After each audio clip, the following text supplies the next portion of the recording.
The sky above Xylar glowed with strange colors, pink and purple clouds swirling like liquid fire. The city beneath the floating palace shimmered with lights that no human had ever seen.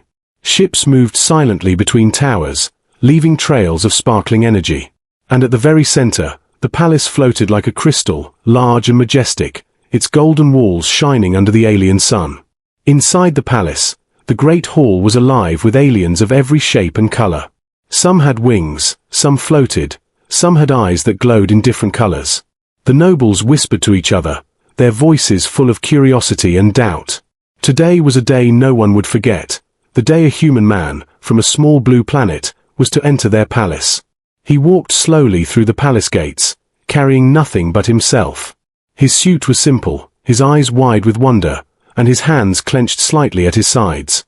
The aliens looked at him and laughed softly at first.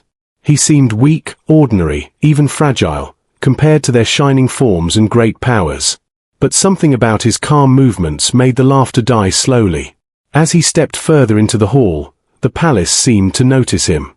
Even the light on the walls shifted slightly, reflecting off his hair and clothes. The guards stopped moving, unsure if they should approach or bow. The Council of Elders, sitting high above, leaned forward in silence, eyes narrowing. Even the air felt heavier, filled with an unknown tension. Then the Queen entered, and everything changed. She floated down the hall, her golden cloak trailing behind her. Her eyes, deep and bright, scanned the human man. No words were spoken, yet the silence in the palace spoke louder than any voice. The nobles held their breath, waiting for her reaction. The human man did not bow, he did not speak.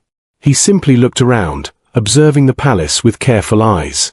He noticed small things, the way the light bent on the marble floor, the flicker of shadows near the doors, the unspoken rules in the way aliens stood. He moved with confidence, but not arrogance, as if he belonged there even when everyone else thought he could not. A small child floated near the Queen, a young alien prince. He stared at the human man, whispering to no one, "Who is he?" The adults tried to shush him, but their own curiosity betrayed them. No one had seen a human move with such quiet courage. And the palace seemed to hold its breath, as if waiting to see what he would do next. Then the Queen's daughter appeared, Lyra, her eyes glowing softly. She did not smile, she did not frown, she simply watched. Her gaze followed the human man as he stepped closer to the throne. Her mind raced, wondering why this simple human could make the mighty palace fall silent. The court watched her closely, trying to read her thoughts, but even they could not guess what she was feeling. Finally, the human man stopped before the Queen. He looked straight into her eyes, his own steady and clear. The silence stretched, heavy and strange. Then the Queen slowly smiled, a small, curious smile. It was a smile that carried more than kindness. It carried a question, a challenge, and perhaps, the first seed of trust. The nobles exchanged nervous glances, the guards shifted in place. The palace had fallen silent for a reason no one yet understood. And in that silence, the human man stood, calm and unafraid, ready to face whatever the alien royalty might decide next. After the human man was led into the inner halls of the palace, whispers followed him like shadows. The corridors were wide, with walls that shimmered and floors that glowed under his feet. Every corner seemed alive, small lights moving as if they were watching him. The nobles sneered openly now, pointing at his plain clothes, his strange hands, and his slow, careful steps. "He is nothing," one whispered, "just a weak creature from a tiny world." But the human man did not flinch. He did not bow, he did not try to hide. Instead, he walked slowly, eyes scanning everything, noticing the patterns, the strange machines, and the unspoken rules that governed the palace. He moved quietly, but there was a confidence in him that puzzled the aliens.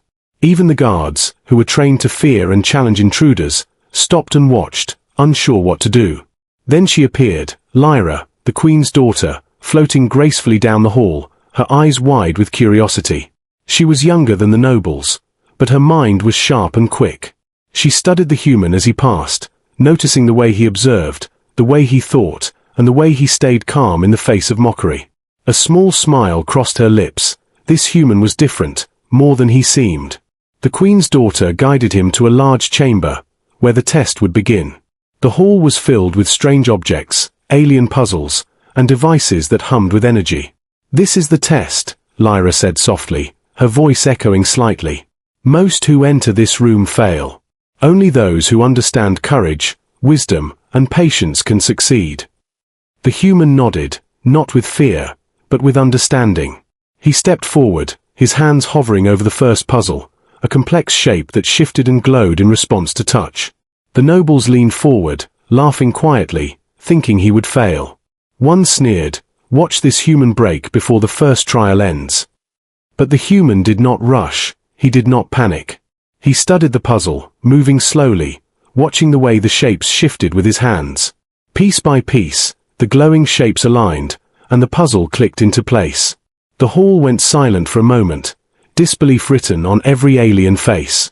Lyra's eyes shone brightly, impressed by his calm mind and quick thinking. "You see," she whispered to no one, "he is not like them, he sees what they cannot." The human continued through the tests, each more difficult than the last.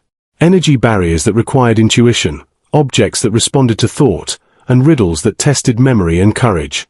Where others failed and laughed, he succeeded quietly, never boasting, never showing fear.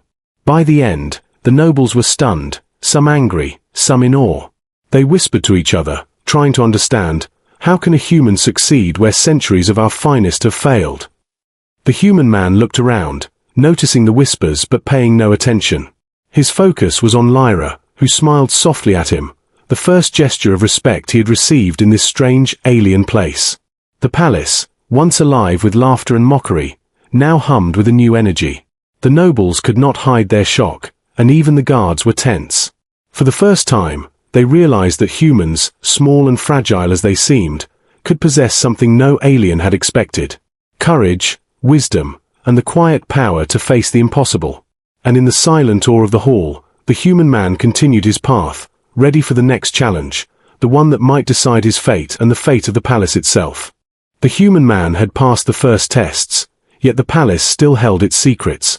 Lyra, the queen's daughter, led him through a corridor no one else dared enter.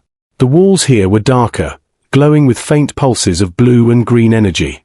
Strange symbols floated in the air, moving and changing as they watched the humans' every step. "This wing is forbidden to all but royalty," Lyra whispered softly. "The artifacts here are dangerous, older than any living creature in this palace, and they react to thought as much as to touch." The human nodded, his calm eyes reflecting the pulsing light. He felt no fear, only curiosity, and a strange sense of responsibility. Lyra floated beside him, silently judging his movements, noticing the care and caution in each step. He didn't rush, didn't panic, didn't fumble with the glowing devices around him. Instead, he observed and learned, moving with a natural understanding that seemed almost impossible for a human. Suddenly, the first test appeared, unannounced. A floating barrier of shimmering energy rose from the floor, blocking the path. Symbols spun within it, twisting and turning as if alive. Lyra's eyes widened slightly, surprised by his calm reaction. "Most would panic," she said softly, "or step back, but you are different." The human studied the barrier, his hands hovering just above the symbols. He touched one, then another, letting his instincts guide him. The barrier shimmered and pulsed but did not harm him. Step by step, he moved forward, guided by his intuition, until the path opened before him.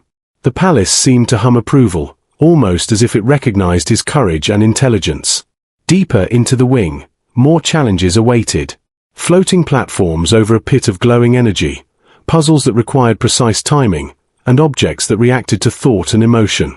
The human faced each one calmly, never showing fear. Where centuries of alien royalty might have failed, he succeeded with quiet focus. Lyra's admiration grew, and for the first time, she wondered if her mother had chosen wisely. Then came the most dangerous trial, an artifact that pulsed with raw energy. It hovered above the floor, emitting waves of power that could disrupt minds and bodies alike. Aliens had avoided this artifact for generations, but the human stepped forward without hesitation. He studied it carefully, feeling the rhythm of its power, moving in harmony with it rather than against it. A flash of energy lit the room, and the artifact reacted, recognizing his presence as worthy rather than dangerous. The palace walls shivered slightly, and the ancient machinery hummed louder, almost like a heartbeat. Lyra floated close to him, whispering, "I have never seen anyone do this, human, not even the greatest of my people." The human smiled faintly, not proud, just focused, and continued to deactivate the energy traps.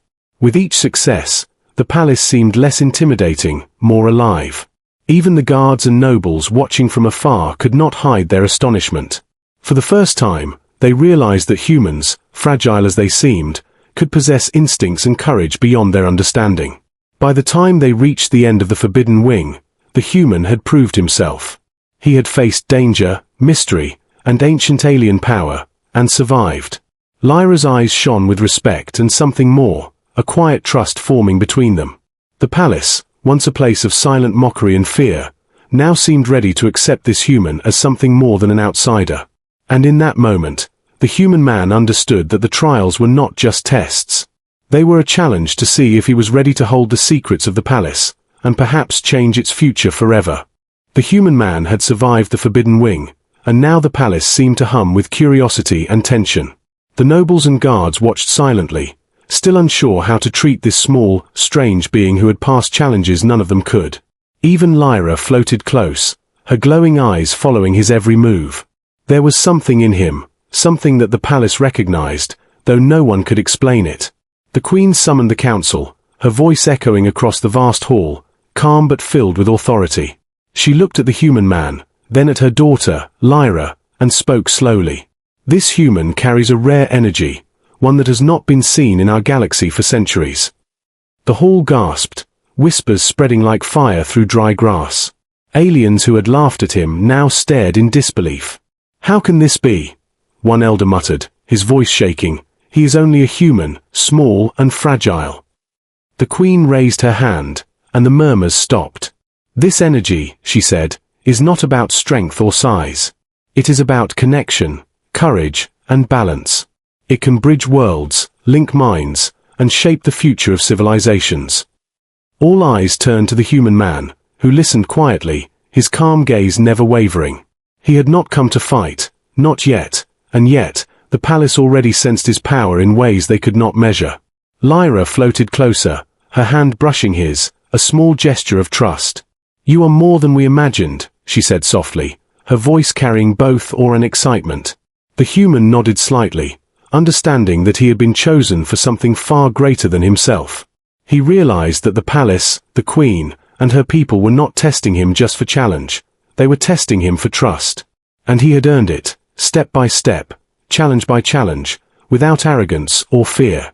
The council of elders whispered among themselves, struggling to understand. "This cannot be, a human achieving this," one muttered, shaking his head. But the queen only smiled, her eyes steady, filled with certainty. "The human has passed not because of power, but because of heart," she said, her voice carrying across the hall. "For centuries, we have looked for one who could do what is right, even when it seems impossible." The human man felt the weight of their eyes, yet he did not falter. He had never sought glory, only to do what he believed was right. And now, the palace recognized his courage as something far more valuable than strength, wealth, or knowledge. Lyra's smile widened, and she stepped forward, taking his hand firmly.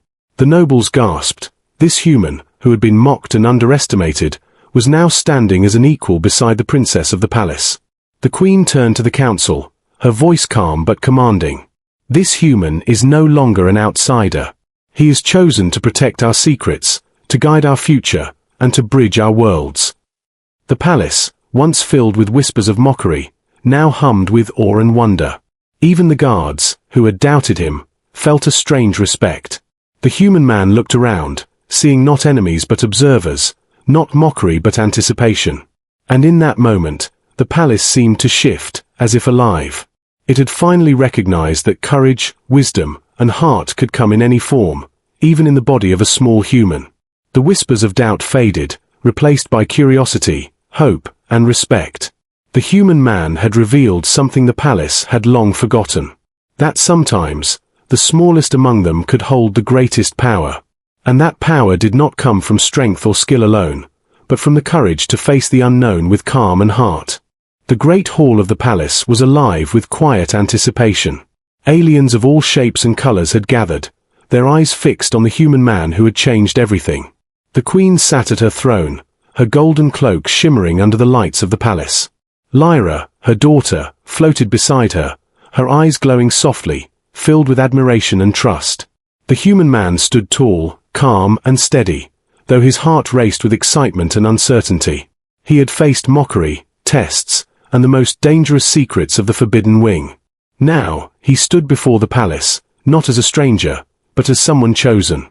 Someone who could bridge the worlds of humans and aliens, someone who could protect the secrets and shape the future. The queen's voice echoed through the hall, calm but strong. Human, you have proven yourself beyond our expectations. You have faced challenges that even the greatest of our kind could not. You have shown courage, wisdom, and heart, and for this, you are chosen. A hush fell over the crowd as her words sank in. The nobles whispered among themselves, unable to hide their shock and curiosity. The guards straightened, their previous doubt replaced by awe. Lyra stepped forward, taking the human's hand gently. You have earned more than respect, she said softly. You have earned trust, and perhaps, more than that, friendship. The human looked around, seeing faces that had once mocked him, now filled with wonder. He felt the weight of their expectations, but also the hope they carried. The palace that had once seemed cold and alien now felt alive, welcoming, and full of possibility. The queen continued, her voice filled with meaning. You will not simply remain an observer. You will stand among us.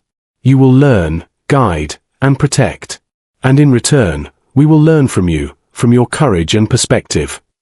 A murmur of approval ran through the hall. The once laughing nobles now nodded in agreement, understanding that this human had changed their world forever. The human man took a deep breath, looking at Lyra and then at the queen. He had never expected to be chosen, never expected to stand in a palace among aliens. But now, he realized that his courage and heart had carried him further than he had ever imagined. He nodded solemnly, accepting the responsibility and honor offered to him. And as he did, the palace seemed to respond, the walls shimmering with light as if celebrating his choice. Lyra smiled brightly, holding his hand firmly. You are one of us now, she whispered, not because of your strength, but because of who you are. The human's eyes softened, and he looked around at the palace filled with beings who had once doubted him. He understood that the silence that had once fallen when he entered the palace was not fear alone. It had been the moment the palace recognized the impossible, the arrival of a human who could change everything. From that day forward, the human man walked among the aliens, not as an outsider, but as a symbol of courage, hope, and unity. The palace hummed with life and anticipation. For everyone knew that even the smallest human could hold the greatest power, and that the choices of one person, guided by heart and courage, could shape the fate of worlds. And in the quiet glow of the palace, the human man and Lyra looked forward to a future full of endless possibilities.